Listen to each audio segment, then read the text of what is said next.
Good morning friend, welcome to my YouTube channel Kaushambi study point. हम लोग translation पढ़ रहे थे और ट्रांसलेशन मैंने शुरू किया है। Translation related passive voice, active voice. Active और पैसिव वॉइस का ट्रांसलेशन कैसे किया जाता है वो मैंने शुरू किया था। कल हमने शुरू किया था प्रेजेंट इंडिफिनिट टेंस में। प्रेजेंट इंडिफिनिट टेंस में मैंने बात की थी सिंपल की, नेगेटिव की और इंट्रोगेटिव की। आज हम लोग बात करते हैं डबल इंट्रोगेटिव सेंटेंस की पैसिव वॉइस कैसे बनती है। तो लिख सकते हैं passive voice of double interrogative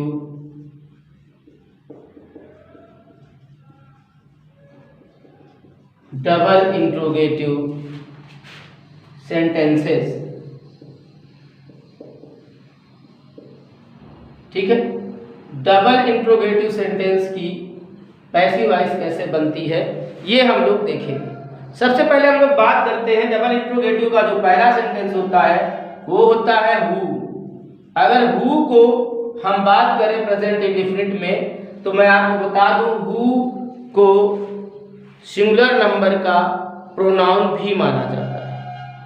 जब सिंगुलर नंबर का प्रोनाउन माना जाएगा तो सिंगुलर नंबर का सब्जेक्ट हो जाएगा। क्लियर? तो ये हो जाएगा who plus verb plus SRES plus object. ध्यान दीजिएगा, हु से रिलेटेड सेंटेंस में सब्जेक्ट नहीं होता है क्योंकि हु स्वयं सब्जेक्ट का काम करता है। तो हु और सब्जेक्ट दोनों एक साथ नहीं आएंगे। क्लियर? इसकी जो एक्टिव वॉइस होगा हु होगा वर्ब की third form, verb plus SES plus object. ध्यान देने वाली बात है कि इसको सिंगुलर सब्जेक्ट माना जाता है, इसीलिए वर्ब में SES का प्रयोग किया जाता है। आप जानते हैं SES का प्रयोग सिंगुलर सब्जेक्ट के साथ आने वाली वर्ब में ही किया जाता है। क्यों? क्योंकि वर्ब हमेशा प्लूरल में होती है और उसे सिंगुलर बनाने के लिए S या ES लगाया जाता है। क्लियर? तो जैसा कि कॉन्सेप्ट है SSPP, agreement of the verb with subject में देखें, सिंगुलर सब्जेक्ट के साथ सिंगुलर वर्ब, प्लूरल सब्जेक्ट के साथ प्लूरल वर्ब। अगर कॉन्सेप्ट के अनुसार देखें तो एक वचन के साथ एक वचन की क्रिया, सिंगुलर के साथ सिंगुलर, प्लूरल के साथ प्लूरल। तो यहाँ पर सिंगुलर के साथ सिंगुलर वर्ब बनाने के लिए S या ES का प्रयोग किया जाता है। आप लोग शायद जानते होंगे कि नाउन में S या ES ऐड कर दें तो वो प्लूरल हो जाता है और वर्ब में S या ES ऐड कर दें तो सिंगुलर हो जाता है। क्लियर? S या ES के ये कॉन्सेप्ट है। अब अगर इसको देखें तो इसका बनेगा P1 P2। पैसिव वॉइस इसका दो प्रकार से आप बना सकते हैं। ये हो जाएगा by whom plus is am are plus subject plus be third.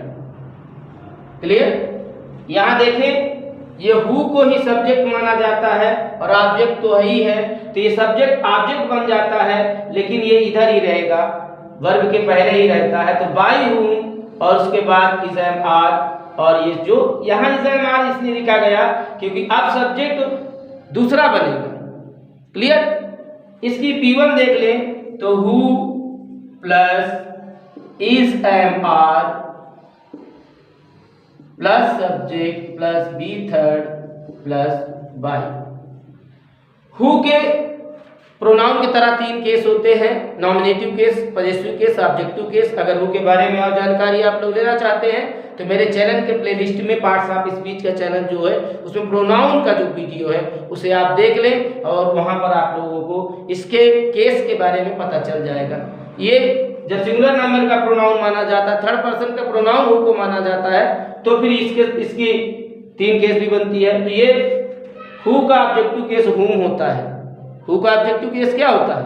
हुम होता है। और यहां मैंने बताया कि आप हु के ऑब्जेक्टिव केस के रूप में हु का प्रयोग भी कर सकते हैं। जैसे यू का सब्जेक्टिव और ऑब्जेक्टिव कॉमन होता है, नॉमिनेटिव और ऑब्जेक्टिव कॉमन होता है, उसी तरह से हु का भी नॉमिनेटिव और ऑब्जेक्टिव कॉमन होता है। अगर हम एग्जाम्पल की बात करें, तुम्हें कौन पढ़ाता है? तुम्हें कौन पढ़ाता है, इसकी अगर इसका ट्रांसलेशन करें तो ये हो जाएगा हु टीचेस यू। क्लियर? अब यहां आप जानते हैं हु सब्जेक्ट का काम कर रहा है। क्लियर? इसकी अगर पैसिव वॉइस बनाएं तो ये by whom are you taught। कैसे हुआ? बाय whom, हु का बाय whom हुआ। और यहां पर अगर स्ट्रक्चर के अनुसार देखें तो हेल्पिंग वर्ब किसके अनुसार? नए सब्जेक्ट के अनुसार। नया सब्जेक्ट यू है, यू जब सब्जेक्ट बनेगा तो यू प्लूरल माना जाता है, इसलिए इसके साथ आर आया है और वर्ब की थर्ड फॉर्म। क्लियर? इसके बाद या इसका दूसरा भी बना सकते हैं, who are you taught by। Clear? तो अगर इसके हम हिंदी की बात करें तो यह हो जाएगा तुम किसके द्वारा पढ़ाया, तुम्हें किसके द्वारा पढ़ाया जाता है। यह तुम्हें कौन पढ़ाता है, अगर ये कह दिया जाए तुम्हें किसके द्वारा पढ़ाया जाता है तो इसकी पैसिव वॉइस हो जाएगी। मैं आपको बता दूं, बहुत से लोग अभी आप लोग देखे होंगे ट्रांसलेशन पढ़ाते हैं या और भी चीजें पढ़ाते हैं, तो लोग क्या करते हैं कि जब भी इंट्रोगेटिव सेंटेंस पढ़ाते हैं तो वो जितने भी इंट्रोगेटिव वर्ड हैं उनको एक साथ पढ़ा देते हैं। कहेंगे कि interrogative word plus helping verb plus subject plus verb plus object, कहेंगे पूरा इंट्रोगेटिव हो गया। ऐसा नहीं है। हु और व्हाट एक साथ नहीं चलने वाले हैं कि हु से रिलेटेड सेंटेंस में सब्जेक्ट नहीं होता और व्हाट से रिलेटेड सेंटेंस में ऑब्जेक्ट नहीं होता। ये आप लोग याद रखिएगा। और हर अभी आप फिर which, whose, how much, how many में जाएंगे तो वहां देखेंगे या ऑब्जेक्ट पहले आ जाता है, सब्जेक्ट से पहले, हेल्पिंग वर्ब से भी पहले ऑब्जेक्ट आ जाता है। तो बहुत सारी चीजें हैं जो सही जानकारी रखना चाहिए। इसे नोट कर ले, फिर आगे बात करते हैं। तो वो ट्रांसलेशन दिया मैंने, तुम्हें कौन पढ़ाता है, उसकी पैसिव वॉइस होगी तुम्हें किसके द्वारा पढ़ाया जाता है। ठीक है? एक ट्रांसलेशन हम लोग कर लेते हैं, फूल किसके द्वारा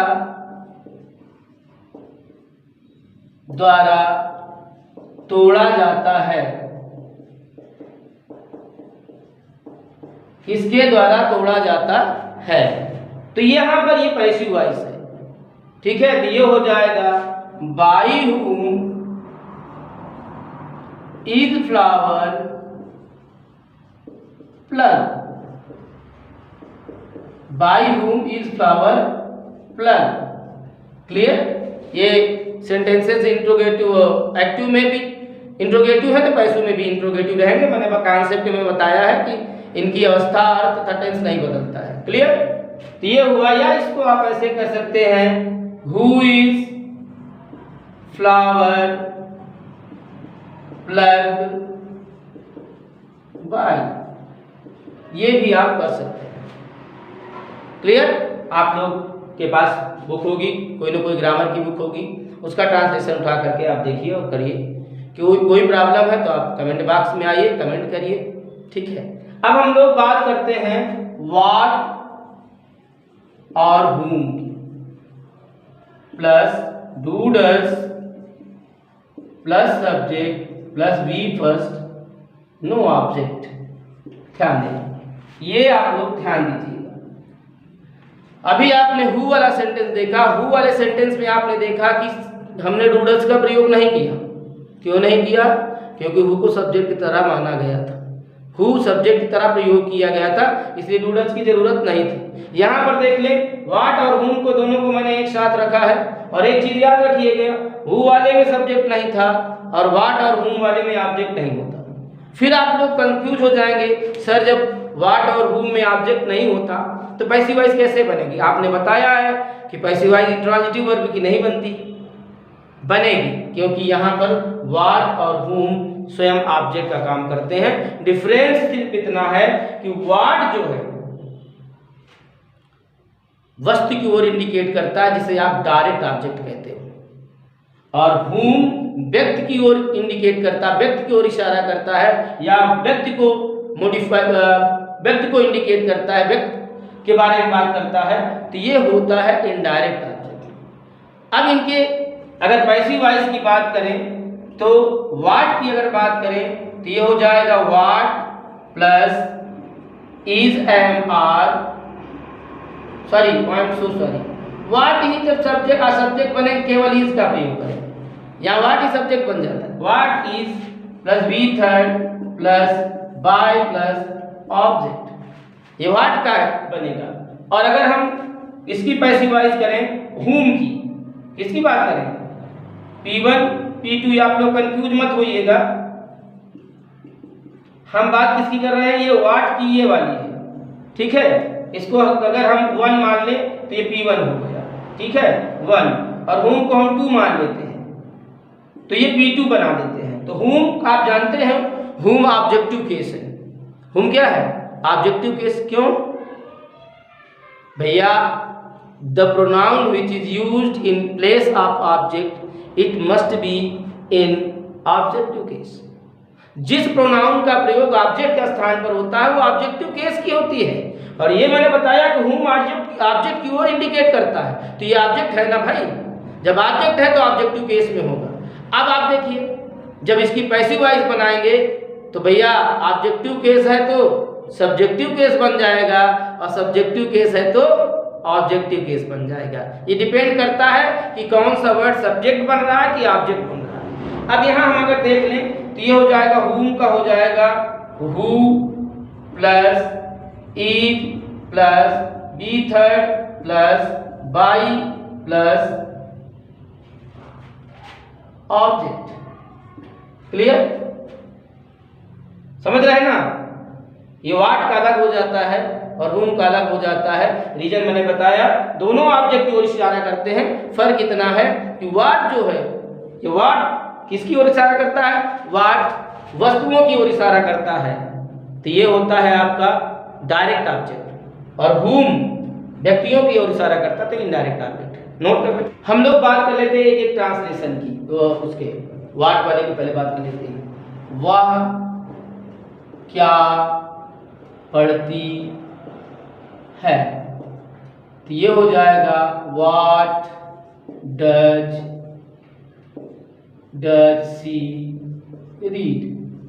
क्लियर, अगर हम ये एक्टिव वॉइस है, अगर इसकी पैसिव वॉइस बनाए तो पैसिव वॉइस बनेगी इसकी व्हाट। स्ट्रक्चर देख लीजिएगा, व्हाट के साथ इज, रेड का थर्ड फॉर्म, रीड का रेड होता है, बाई हर, ये हो गया।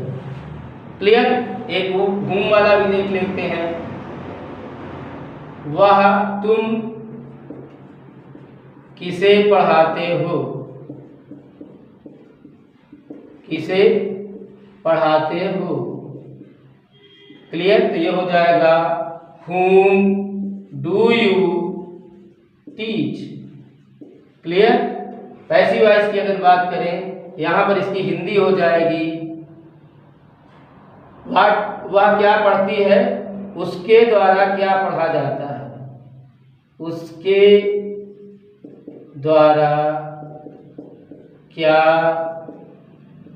पढ़ा जाता है। क्लियर, यहाँ हो जाएगा whom तुम किसे पढ़ाते हो, whom do you teach, ये हो जाएगा who is taught by you। Clear, ये आपका था एक्टिव वॉइस और ये बनेगा आपका passive voice. who is taught by you, तुम्हारे द्वारा कौन पढ़ाया जाता है, कौन पढ़ाया जाता है, पढ़ाया जाता है। क्लियर, तो ये हो जाएगा इसकी पैसिव वॉइस इस तरह बनेगी। आप ट्रांसलेशन देखिए और थोड़ा सा अंतर होता है, वही कंडीशन जो पैसिव वॉइस का अगर कॉन्सेप्ट आपके पास है तो फिर कोई दिक्कत नहीं होगी। आज इतना ही, ठीक है। अगर आप पहली बार हमारे चैनल पर हैं तो इसे सब्सक्राइब कर लें और सब्सक्राइब करने के बाद बेल आइकन पर जरूर प्रेस करें ताकि हमारे वीडियो का नोटिफिकेशन सबसे पहले आप तक पहुंच सके। Thank you, thanks for watching.